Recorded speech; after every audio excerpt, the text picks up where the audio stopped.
Question number 4। पहले मैं एक बार 5 मिनट में रीडिंग कर रही हूँ, फिर मैं आपको समझा भी दूंगी। सबसे पहले इसमें 8 पॉइंटें अपन को दे रखी हैं, 8 ट्रांजिशन है। फर्स्ट ट्रांजिशन अपन को दे रखा है कि स्टार्ट बिजनेस विथ कैश 1,50,000, 1,50,000 से कैश से बिजनेस स्टार्ट किया है, तो कैश में अपन 1,50,000 दिखाएंगे और कैपिटल में भी 1,50,000 शो करेंगे। अपन कॉलम्स कौन कौन से बनाएंगे?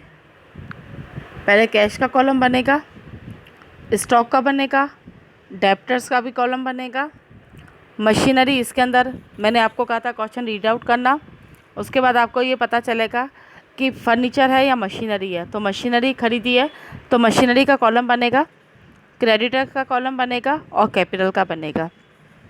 ठीक है, इसमें एक कॉलम आप और बना लेना, क्रेडिटर के बाद आप प्री एडवांस कमीशन का कॉलम भी बना देना। मैं बनाना भूल गई हूँ, मैंने बाद में देखा था एडवांस कमीशन का, तो आप क्रेडिटर के बाद एडवांस कमीशन का कॉलम बना देना। उसके बाद कैपिटल का कॉलम बनेगा, कैश, स्टॉक, डेप्टर्स, मशीनरी, ये चारों कॉलम एसेट्स के हैं। 2 कॉलम आपके लायबिलिटी के बनेंगे, क्रेडिटर्स और एडवांस कमीशन का, और कैपिटल का कॉलम बनेगा। सबसे फर्स्ट नंबर पॉइंट आपके पास है start business with cash 150,000 cash में और कैपिटल में दोनों में आएगा। सेकेंड नंबर है बॉट मशीनरी ऑन क्रेडिट, उधार में मशीनरी खरीदी है, तो कैश में से माइनस नहीं होगा क्योंकि मशीनरी उधार में खरीदी गई है, तो क्रेडिटर में 40,000 शो होगा और मशीनरी में भी 40,000 शो होगा। बाकी जितने भी ट्रांजेक्शन खाली जा रहे हैं उसमें 0 देखा आपने लिखा हुआ है, तो आपको भी 0 ही लिखना है। हर ट्रांजेक्शन के नीचे टोटल करते हुए जाना है। कैश अपने पास 1,50,000 की है, स्टॉक अभी तक आया है ना गया है, कुछ भी नहीं पता रखा है, डेप्टर्स में भी कुछ अभी नहीं है ट्रांजेक्शन, मशीनरी हो गई, क्रेडिटर हो गया और कैपिटल हो गया। थर्ड नंबर है बॉट गुड्स ऑन क्रेडिट, उधार में माल खरीदा है। It means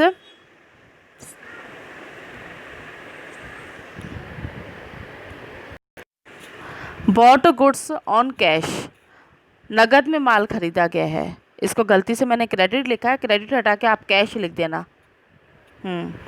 bought goods on cash, cash में माल खरीदा है तो कैश में से 20,000 माइनस होंगे और स्टॉक में 20,000 ऐड हो जाएंगे। फोर्थ नंबर आपको दे रखा है bought car for personal use, personal use के लिए अपन ने कार खरीदी है, तो ड्राइंग सी कहलाता है। 80,000 कैश में से माइनस हो जाएगा क्योंकि नगद में खरीदी है, और 80,000 अपन कैपिटल में से माइनस करेंगे क्योंकि ड्राइंग्स है। ड्राइंग्स 2 जगह से माइनस होती है, एक कैश में से और एक कैपिटल में से। फिफ्थ नंबर पॉइंट है पेड टू क्रेडिटर्स, क्रेडिटर को पेमेंट किया गया है। यहाँ पर भी वही पॉइंट आई जैसे मैंने थर्ड नंबर क्वेश्चन के अंदर बताया था, पेमेंट अपन को करना था 40,000 का, क्योंकि ऊपर अपन ने मशीनरी उधार खरीदी है 40,000 की, 40,000 की मशीनरी उधार खरीदी थी ऊपर सेकेंड नंबर पॉइंट के अंदर, और फिफ्थ नंबर पॉइंट में अपन इसकी पेमेंट कर रहे हैं 40,000, तो क्रेडिटर में से 40,000 माइनस हो जाएगा और कैश में 38,000 माइनस होगा। आपको बिल्कुल क्लियर दे रखा है कि पेमेंट इन्होंने 38 किया है, तो जो 2,000 अपनी सेविंग हुई है वो अपना डिस्काउंट रिसीव्ड होगा, कैपिटल में ऐड हो जाएगा 2,000। ये बहुत समझ में आई गई होगी। पेमेंट करनी थी अपन को 40,000 की, अपन ने की है 38,000 की पेमेंट की है, तो 2,000 अपना प्रॉफिट हो गया, सेविंग हो गई, इसलिए इसको अपन डिस्काउंट रिसीव्ड के नाम से लिखेंगे, 2,000 अपन कैपिटल में ऐड कर देंगे। 6 नंबर है सोल्ड गुड्स ऑन कैश, माल बेचा गया है, कॉस्ट 5,000 की है। अब यहाँ पर लॉस की कंडीशन आ रही है, कैसे लॉस? कॉस्ट तो है 5,000 और अपन ने बेचा कितने में? 4,500 में। बिल्कुल क्लियर लिखा हुआ है 6 नंबर पॉइंट के अंदर कि कॉस्ट है 5,000 की, 5,000 का माल 4,500 में बेचा है, तो 500 रुपये लॉस हुआ है। कैश में तो अपने पास 4,500 आएगा, स्टॉक में से 5,000 माइनस करोगे क्योंकि स्टॉक ज़्यादा का था और बेचा अपन ने कम में है। 5,000 का स्टॉक है तो 5,000 माइनस होगा, और कैश अपने पास सिर्फ 4,500 ही आई है, तो 4,500 सिर्फ ऐड होगी, और 500 जो लॉस हुआ है वो कैपिटल में से माइनस हो जाएगा। 7th नंबर आएगा पेड रेंट, किराया चुकाया, कैश में से 1000 माइनस होगा और कैपिटल में से भी 1000 माइनस हो जाएगा। ये तो बता चुकी हूँ मैं, पहले सैलरी वाली पॉइंट थी, वैसे ही रेंट वाली पॉइंट आ जाएगी ये। कमीशन रिसीव्ड इन एडवांस, इसका कॉलम आपको एक बनाना है क्रेडिटर के बाद। टोटल आपके पास कॉलम बनेंगे 7 कॉलम्स बन जाएंगे आपके पास। क्रेडिटर के बाद आप एक कॉलम और बनाओगे कमीशन रिसीव्ड इन एडवांस वाला, कमीशन रिसीव्ड लिखोगे। 2000 की कमीशन अपन को रिसीव हुई है तो कैश में 2000 ऐड हो जाएगा और लायबिलिटी के अंदर अपन 2000 एडवांस दिखाएंगे। यहाँ पर मैंने लिख भी दिया है एडवांस कमीशन 2000 रुपये, तो ये 2000 उस वाले कॉलम के अंदर आएगा। टोटल सबकी आपको करनी है, ठीक है। कैपिटल यहाँ पर आप 70,500 लिखोगे, कैपिटल 70,500, 72,000 लिखा है उसको आप 70,500 कर दो, क्योंकि 2000 अपन उसके अंदर दिखाएंगे।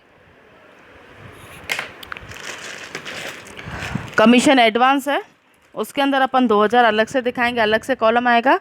यहाँ पर अपनी कैपिटल 70,500 हो जाएगी और 2000 अपनी कमीशन एडवांस हो जाएगी। एडवांस कमीशन वाला कॉलम आपको बनाना है, ठीक है। पीछे बैलेंस शीट में और समझ में आ जाएगा।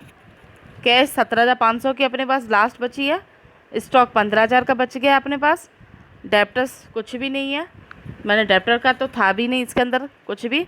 मशीनरी 40,000। एडवांस कमीशन मैंने आपको बताया था किसके अंदर दिखाना है, लायबिलिटी के अंदर। और क्रेडिटर भी आपको शो करने हैं यहाँ पर ऊपर लायबिलिटी के अंदर। लायबिलिटी में क्रेडिटर लिस्ट लिखो और उसका 0 लिखना, क्योंकि क्रेडिटर कुछ भी नहीं था। 40,000 क्रेडिटर थे, कार मशीनरी खरीदी, 40,000 का पूरा पेमेंट अपन ने कर दिया, तो क्रेडिटर अपना 0 हो जाएगा। एडवांस कमीशन 2000, कैपिटल 70,500, दोनों का टोटल आ जाएगा 72,500, 72,500, दोनों का मैच होना चाहिए टोटल। फॉर्मूला अपन लगाएंगे कैपिटल निकालने का, कैलकुलेट करने का, एसेट्स माइनस लायबिलिटी। एसेट्स अपने पास है 72,500 और लायबिलिटी अपन 2000 की है जो एडवांस कमीशन वाली है, बाकी अपने पास 70,500 कैपिटल बचेगा। आपके 2 क्वेश्चंस आज मैंने करवा दिए हैं, तो टोटल मिला के 2 उस दिन कराए थे मैंने लास्ट वीडियो में और 2 इस वीडियो में करवाए। टोटल 4 अनसॉल्व्ड क्वेश्चन आपके हो चुके हैं। आप सैटरडे तक मुझे वर्क कंप्लीट करके प्लीज़ सेंड कर देना, प्लीज़ बोल रही हूँ, इसलिए सेंड कर ही देना। ऑर्डरली भी कह ही रही हूँ कि आप भेज ही देना, ठीक है। Okay, thank you.